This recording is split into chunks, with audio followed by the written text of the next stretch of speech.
So let's jump right into this. If you're new here and up and new in today's content, make sure you hit that like button and red subscribe button. Also hit that notification bell so you're notified whenever I do upload a video. And make sure you pay attention to the community tab by clicking on the channel and clicking on community, as there I ask you guys questions through forms of polls on what you guys want to see next.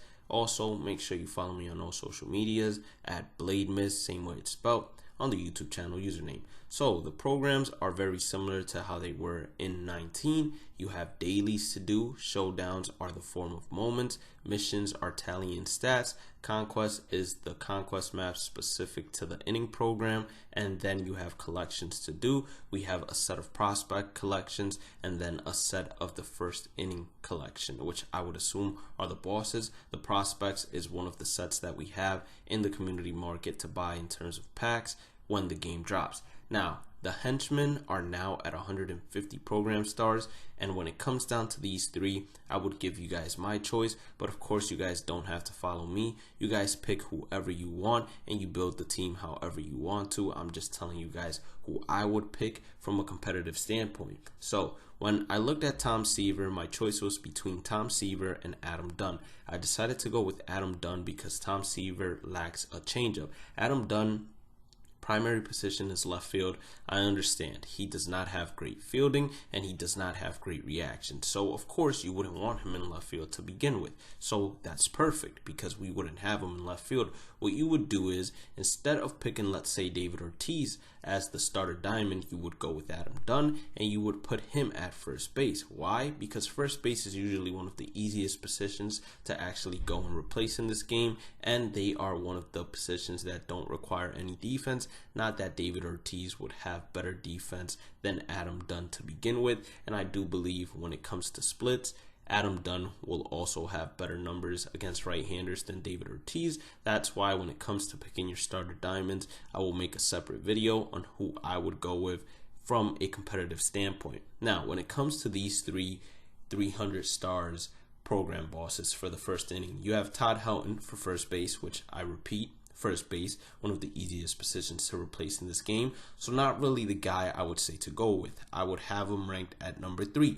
And then you have prime Roy Oswalt, who starts off as a 93 overall starting pitcher. Looking at his pitching arsenal, looking at his hits per 9, Ks per 9, walks per 9, to me, he is the number 1 option here. If you are looking at this from a competitive standpoint, the most important thing this year to me is going to be starting pitching, because the way you can locate this year will be significantly better than last year. And then the second option to me would be Duke Snider. Why is he number 2 instead of number 3? Considering how important center field is, it's because I'm going with Mickey Mantle when it comes to the starter diamonds. So Mickey Mantle will most likely be out there starting in center field, but don't forget, you can get all 3 if you want to. If you have the stubs to go ahead and get all 3, you can get all 3.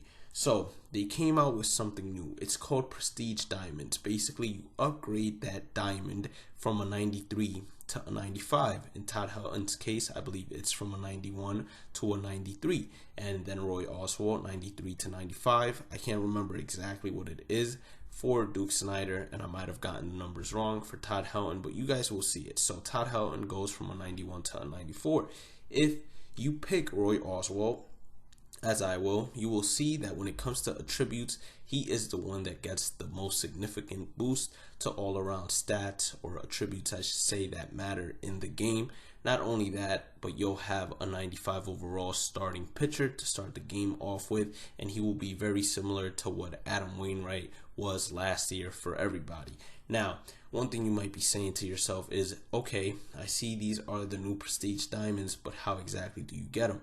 Well, as you guys can see on the left-hand side, there are stages to get them. So you have to do missions, you have to do collections, you pick basically which one of the 2 you want to target, but this is basically how you do it. They're going to dive in there. So you collect the All-Star Todd Helton, meaning the 300 program stars boss. You get 10 gear up points, because instead of calling these stars, they call these gear ups. And then by completing online stats with that Todd Helton card, you will be getting more and more gear up points in order to unlock that Prestige Diamond.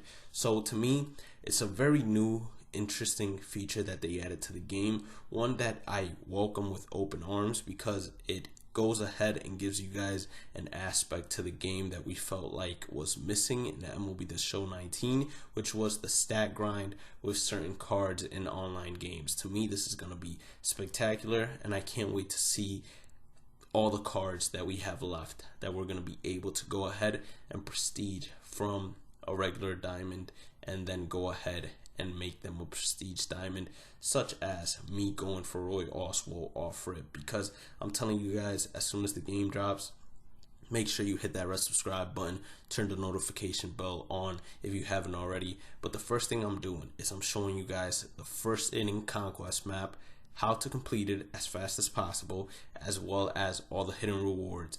And then right after that, we're gonna dive into a jumpstart pack opening, or I might do the jumpstart pack opening first. I'm not sure 100% yet, but I will let you guys basically have a layout of what I'm gonna be doing as I continue uploading videos. But look at the difference between the 93 overall Roy Oswalt and the 95 overall Roy Oswalt. Look at the control, look at the walks per 9. You're gonna be able to locate pretty well. He still has a decent hit per 9. K per 9 is good enough. Hit per 9 is the only place where he really struggles at. And now the ability to pick which pitcher starts the game is going to be game changing, and it's going to make this a whole lot better. Anyways, hope you all did end up enjoying today's content. Hit that like button, red subscribe button, and I'll catch you all on the next one. Peace out.